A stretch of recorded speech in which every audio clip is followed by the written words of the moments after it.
Fellah, how do you deal with a girlfriend who constantly wants to argue?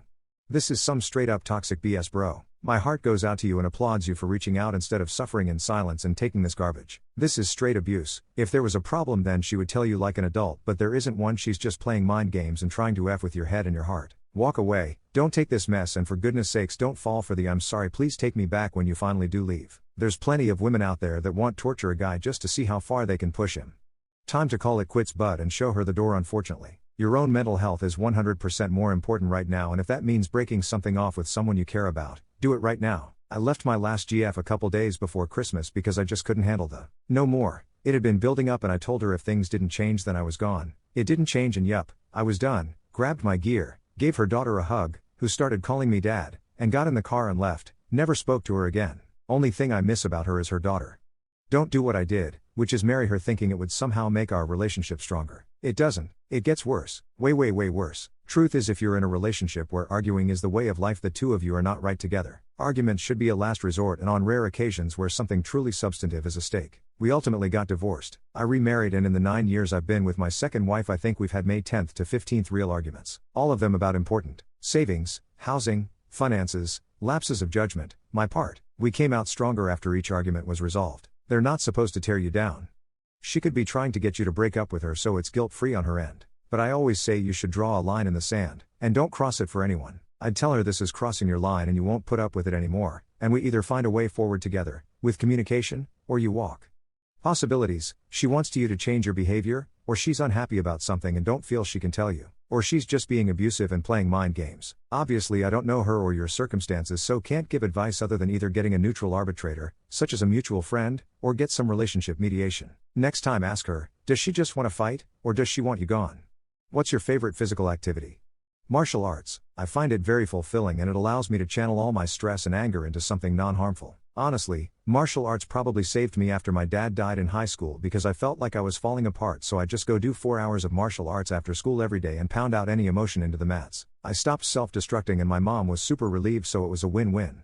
It used to be the game Gaga until my back gave out. The game Gaga is a game where you have a ball that's soft, roughly the size of a volleyball, where there are a lot of players and you have to smack it open hand and try and hit the other person in the lower legs to get them out. You're not allowed to hit it twice in a row until there's only like 4 people left. The stance you do in Gaga requires you to be bent over for long periods of time, and I have a degenerative disc in my lower back, so bending over for even a couple of seconds period is difficult. Outdoor cycling and yoga are the only forms of exercise I enjoy and do. When I'm stressed, anxious, upset, sad, whatever, nothing soothes my soul and mind more than a 25 to 30 mile bike ride outside. Indoor riding like Peloton or Soul Cycle or Flywheel is not for me. I practice Taekwondo. My favorite activity is trying hard kick combos as a 170 pounds woman, fall on the mat stupidly and entertain everybody. The second would be yelling at my coach when he pushes me for box split. The main activity being to disgrace the whole wonosphere, being less flexible than my male comrades. Exercise. Like, I know it's hard work, but that feeling after a good workout? Such relief. In so many ways too. Mentally, emotionally, and physically. You get such a strong sense of clarity. On that note, somebody come and kick my until I get up and go work out, lol. Please, I need some motivation, man. Heat, indoor rock climbing, bouldering and top rope, and yin/hatha yoga. I really do enjoy the occasional hike and really did enjoy surfing and skiing the few times I went, but literally the city/suburbs has no true nature scene and is generally not walkable, plus not near any oceans nor mountains. Skiing, but it has become cost prohibitive with a family my size. Renting equipment for growing kids kills me, but I can watch their feet grow. The resorts near me have become so crowded on the weekends, we need to just suck it up and do a trip to Denver/Utah. People who don't fear dying one day.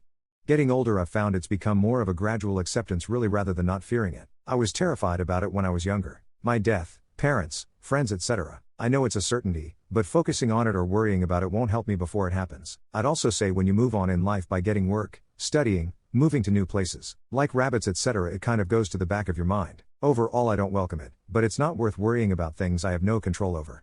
I can't imagine non-existence, i.e. the state of being dead, so how can I be afraid of it? Like, if I'm going to be afraid of something, I have to have some sense of what that thing is. I'm not explaining it very well. It's Saturday night at 2 a.m. and all, drinks, but I just am not afraid of something I can't comprehend. I honestly don't understand why people are afraid of it, so I would like to ask this question in reverse.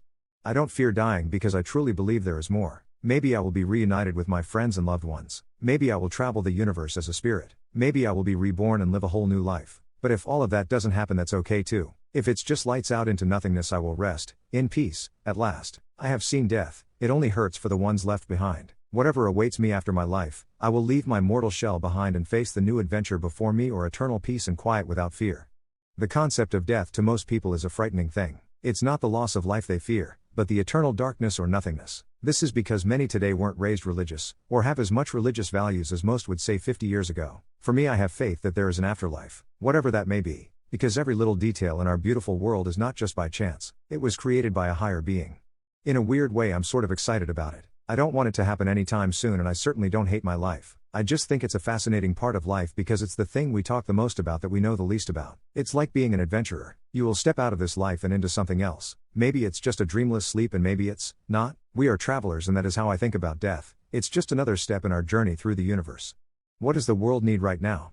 A completely different version of the United Nations, UN, which actually has to call out and protect the vulnerable from injustice. I can confidently say, the world would be much better if everyone involved in every situation took a freaking chill pill, or just someone who goes around to everyone individually and smacks the sense into them. I'm so tired of this apocalyptic level of collapse going on in society. People becoming, in the US, a political party trying to overthrow the government. Rampant crime everywhere, shootings every day, mass shootings nearly every other day. Russian dictators killing thousands for a foolish war threatening to use nukes. We all just need to take a deep breath and stop behaving like apes before we literally cause an unprecedented societal collapse. For Jesus Christ and the second coming to ask redemption and save our souls, but since that is a load of, I guess we're screwed. The understanding that only freedom can bring peace, prosperity and progress to all human society. Every time you oppose freedom, you're opposing the betterment of society. Kindness, it's free, and the smallest act can completely change someone's day. For all the humans to enter eternal slumber so the world can truly experience peace once again. Balance. Less pollution and deforestation. Less hate, or better population control. A spankin' and sent to the corner for time out to think about what you've done. People who are competent to rule countries and solve modern world's problems. Food, water and shelter for humans. Sea creatures need people to stop trashing the beaches and polluting the ocean. Animals need developers to stop developing their land. Kindness and understanding would be nice. Need true adult role models for generations to follow. Not these reality show children. As we see, it's just producing idiots who will go with whatever they're told and don't form their own opinions. Love. Sweet love. That's the only thing that there's just too little of. Less politicians, less taxes, more kindness and people who actually care to listen. According to the post immediately below this on my feed, Epic Gay Fortnite is the answer. It needs to lose all and any type of social media, including all cell phones. They eat ingredients? https://youtube.com/short/y_s fsppkzdc? Feature equals share. I used to eat raw spaghetti and potatoes as a kid. My husband eats oatmeal packets and croutons are a snack for him. We're all weird. I like eating those deep fried onion thingies that people use for garnishing casseroles. I guess they're just crumbled up onion rings, though. My college roommate did this with both ramen and oatmeal packets.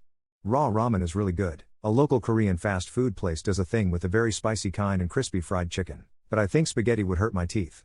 Yes, I do. I got it from my sister. What I do with my ramen though, is I put it in a cup, after crushing it in a bag, and then pour some seasoning on it. Then I shake it up. Sometimes I do it with 2 packs of ramen. Then I'll shake it up again. After that, I'll add just a tiny bit of water and put something G over the top of the cup, then shake it around. It still has the crunch, but it's a tiny bit softer, and it makes it taste better than just straight dry ramen.